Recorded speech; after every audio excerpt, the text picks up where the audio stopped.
Melody गाव खुंजांजो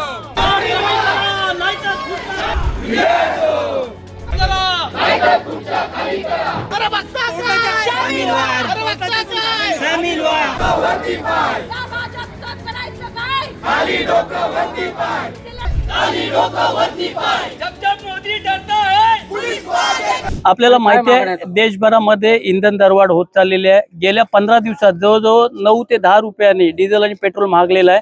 याचा सर्व फटका गोरगरीब जनतेवरती बसतोय आणि देशाचे जे राज्यकर्ते आहेत हे मौजमजेत आहेत आणि संपूर्ण देशवासियांना ते गुलामीसारखे आपण बघतोय। एकंदरीत त्यांना गुलामगिरीकडे देशवासियांना न्यायचं आहे आणि आपण जर बॅनर बघितले असतील की यांच्यामुळे पुन्हा आपण जे जंगलातून आपण शहरांकडे आलो ते पुन्हा शहरांकडून जंगलाकडे जाण्याची आपल्यावरती वेळ आली।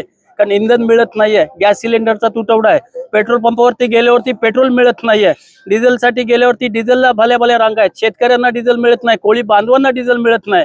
आणि हे सर्व करत असताना हे सरकार मस्तपैकी मस्त होऊन ते आरामात सर्व त्यांचं चाललेलं आहे। आणि अशा या भाजप सरकारच्या विरोधात आम्ही पूर्ण आमचे नेते सन्माननीय राहुलजी गांधी खरगे साहेब, प्रियंका दीदी असतील आणि हर्षवर्धनजी सपकाळ साहेब असतील यांच्या मार्गदर्शनाने देशभरात हे सर्व जे इंधन दरवाढ आहे त्याच्या विरोधात त्याच पद्धतीने हे जे आपल्या मुलांच्या भवितव्याशी खेळतात, नीटच्या परीक्षा झाल्या त्याचे पेपर यांनी फोडले, जे धर्मेंद्र प्रधान म्हणून जे मंत्री आहेत यांचा राजीनामा जिथपर्यंत घेतला जाणार नाही तिथपर्यंत आंदोलन होतील। आम्ही काँग्रेसवाले 100% जनतेच्या सोबत आहोत आणि जनतेसोबत राहणार म्हणून हे आजचं हे आंदोलन केलेलं आहे। काही दिवसापूर्वी देशात घोषणा आली होती, एक चौकीदार चोर आहे। मी आज पुन्हा सांगेन, चौकीदार ही चोर आहे।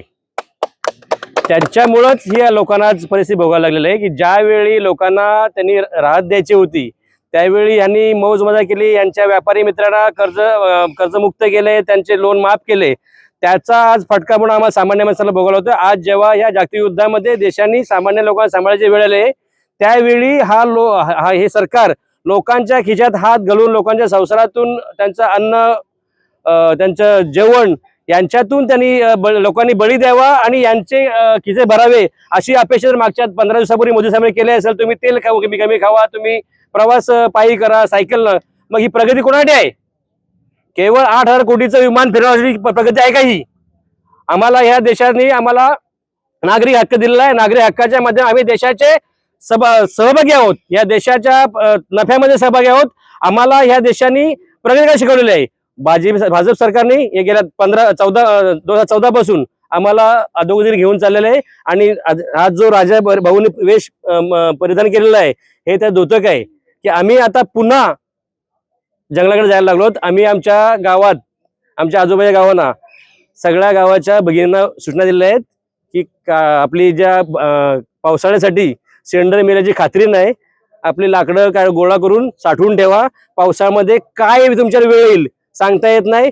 आमच्याकडचे शहरा भागातले, निम शहरी भागातले लेबर सिलेंडर नाही म्हणून पळून गेले, हॉटेलमध्ये सिलेंडर नाही म्हणून जेवण मिळत नाही, लेबर कामगारवर पळून गेला, कामगारवर मिळत नाही, इथं स्थानिक लोकांना लाईन लावून सिलेंडर मिळत नाही, काय करायचं? अशा वेळी हे आम्ही काँग्रेसच्या माध्यमातून या सरकारला जाब विचारणे आंदोलन केलेलं आहे। आम्हाला अशा आशावाद आहे की या आंदोलन तरी या लोकांना न्याय देईल, असं सरकार या लोकांना न्याय देईल अशी आम्ही अपेक्षा आहे। धन्यवाद।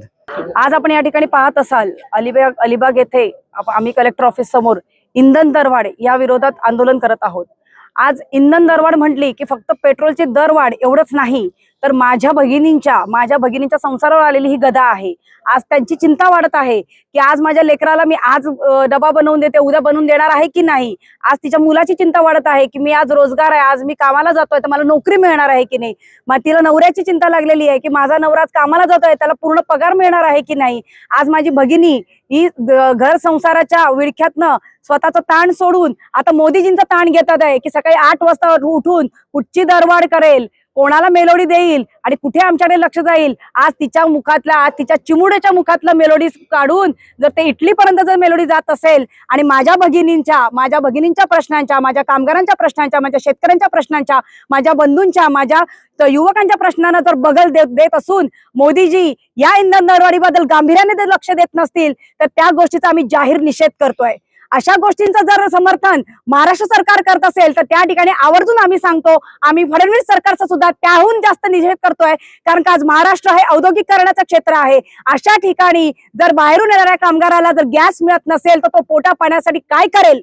तो पुन्हा एकदा जाईल. आज आपण पाहिलं या ठिकाणी माझे दोन बंधू राजाभाऊ आणि डॉक्टर मनीष यांनी सांगितलेलं आहे की आज आपलं युग हे प्रगत युगाकडे न जाता अश्मयुगाकडे जात आहे. आणि अशा वेळेला जर अशा पद्धतीची प्रगती जर मोदी सकाळी 8 वाजता मन की बात सांगत असेल तर मला त्या गोष्टीचा खेद वाटतो की माझ्या महिला भगिनींच्या, माझ्या कामगारांच्या, माझ्या युवकांच्या मनातली गोष्ट जर ते ऐकत नसतील तर मी आपल्या सर्वांच्या माध्यमातून आव्हान करते की सर्वांनी त्यांच्या मन की बातचा जाहीर निषेध केला पाहिजे. आपल्या माध्यमातून एवढंच सांगते की मोदी जागे व्हा, जनता तुम्हाला सोडणार नाही. आणि फडणवीस सरकारला एवढंच सांगेन की महाराष्ट्रातली जनता ही सजग आहे आणि जागरूक आहे.